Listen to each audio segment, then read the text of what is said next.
Hello, everyone. Welcome back to our English Learning Podcast. I'm Alex, your English teacher. Every time I meet new students, hobbies always come up. I have to ask, Emma, how would you explain what a hobby is to someone just starting out in English? And I'm Emma. I'm learning English with you. Honestly, the first thing that comes to mind is just something I do because I enjoy it, like after homework. Hobbies make free time feel special. For me, it's not just passing time, it's doing something I really like. I love that. Hobbies can be anything, really. Some people love reading, others might like painting or even cooking. It just has to be something you look forward to. Exactly. And when I'm drawing, I completely forget about stress. That's how I know it's my true hobby. That makes me wonder, do you remember how we practiced sharing our hobbies? Like saying, my hobby is drawing. It's such a simple sentence, but so useful. Oh, totally. Plus, it's fun practicing out loud. When I said my hobby is drawing, I felt proud to use real English about my own life. Exactly.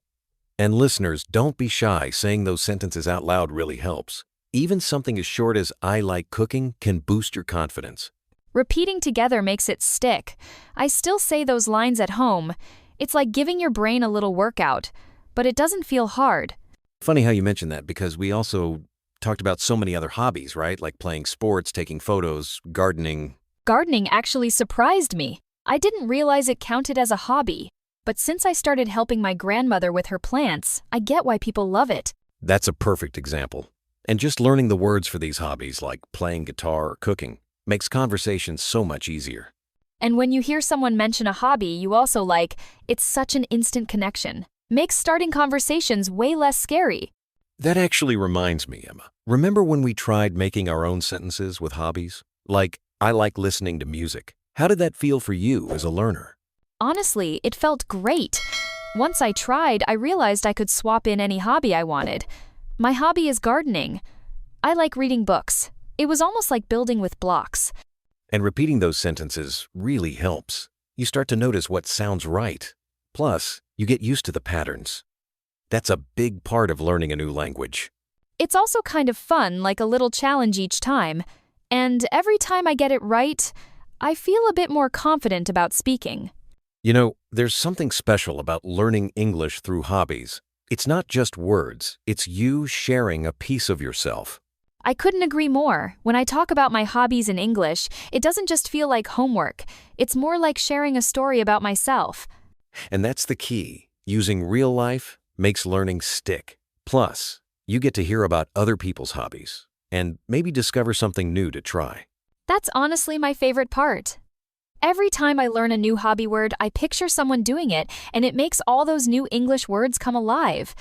Before we wrap up, remember practice really is the best way to grow. Try making sentences about two hobbies you enjoy. I'm going to do that too. It's such a simple way to get better at speaking, and it always makes me smile. And don't forget, listeners, learning English is more fun when you talk about what you love. So keep at it, and we'll see you next time. Thanks for joining us, everyone. Keep practicing and have fun with your hobbies. Hey, Emma. Last time you shared your love for drawing and listening to music, and honestly, that sounded like such a fun mix. Do you feel pretty confident talking about your hobbies in English now? Yeah, sharing those was fun. Once I started, it felt natural. But I've always wondered how to ask other people about their hobbies. Sometimes I just freeze up and can't find the words. That's super common. The great thing is, you really only need a couple of phrases to get started. For example, you can ask, what is your hobby? Or even, what do you like to do in your free time? That opens up the whole conversation. I love that second one. It sounds more friendly. So if I meet someone new, I could easily go with, what do you like to do in your free time, and see where it goes. Exactly. And when someone asks you that, it's your chance to share what makes you tick. You might say, my hobby is drawing, or I like listening to music. Super simple, right? Oh, totally. I guess just saying it out loud makes it more real. Sometimes I worry about making mistakes, but these sentences seem pretty safe. They're definitely safe, and honestly, most people are just happy you're sharing something about yourself. Plus, you can always keep it short and sweet if you're nervous. That makes sense. I think I'll start using, my hobby is drawing next time someone asks. Here's where it gets a bit more interesting, explaining why you like your hobby. If you say, I like drawing because it makes me happy, It gives people a real sense of who you are. That's true. Adding the because part makes it feel warmer. Like, I like gardening because it is peaceful. It's almost like you're letting people peek into your world. Exactly. And you can mix it up. I like reading because I learn new things, or I like cooking because I can make tasty food. The reason can be as simple or as detailed as you want. It's actually fun to think about the reasons. Sometimes I forget why I like things until I say it out loud. Now that we've explored a few examples, Emma, I think it's only fair we give our listeners a little practice too. Imagine you're meeting someone new, listeners. Try answering aloud, "What is your hobby?" And then don't forget the because. Like, I like playing football because it's fun, or I like listening to music because it helps me relax. If you say it a couple of times, it really sticks. Absolutely. Just saying it even if you're alone makes it easier next time you're chatting with someone. I've even practiced in front of a mirror before. I've totally done that too. It honestly helps, especially if you're shy about speaking up in a group. By the way, Emma, what if someone has a bunch of hobbies? How would you handle that in English? I was just about to ask. Sometimes I want to share more than one thing.